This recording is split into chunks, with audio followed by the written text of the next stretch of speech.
Sarvamanthan news महाराष्ट्रामध्ये आपलं स्वागत। पाहूयात आजच्या टॉप 10 हेडलाईन्स।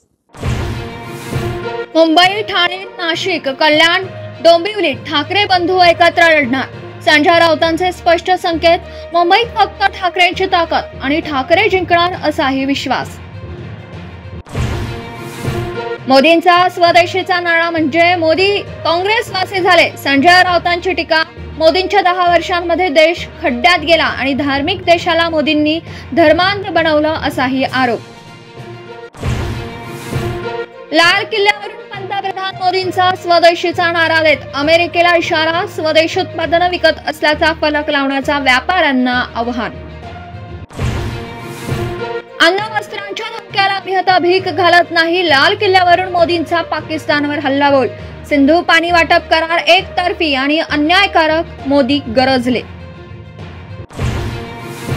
8 वर्षांनंतर जीएसटीचा फेर आढावा घेणार। पंतप्रधान मोदींची घोषणा।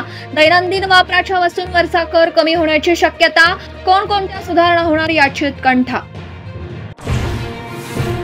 देशातील युवकांसाठी 1 लाख कोटींची योजना आजपासून सुरू करणार। पंतप्रधान मोदींची घोषणा। प्रधानमंत्री विकसित भारत योजनेतून 3.5 कोटी युवकांना रोजगार।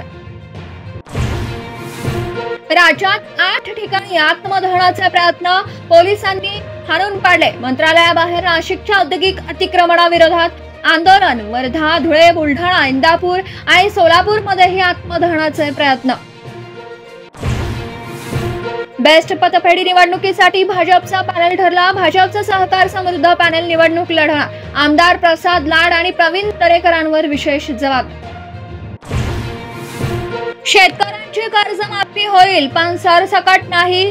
गरजू शेतकऱ्यांचा कर्जमाफी देऊ। महसूल मंत्री चंद्रशेखर बावनकुळेंचं स्पष्टीकरण। फार्म हाऊस आणि बंगले बांधणाऱ्यांना कशाला कर्जमाफी असाही सवाल।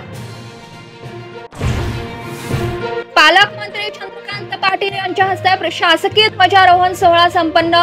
उल्लेखनीय कामगिरी करणाऱ्या अधिकारी कर्मचाऱ्यांचा सत्कार संपन्न। सार्वमंथन न्यूज महाराष्ट्राला लाईक करा, शेअर करा, सबस्क्राईब करा।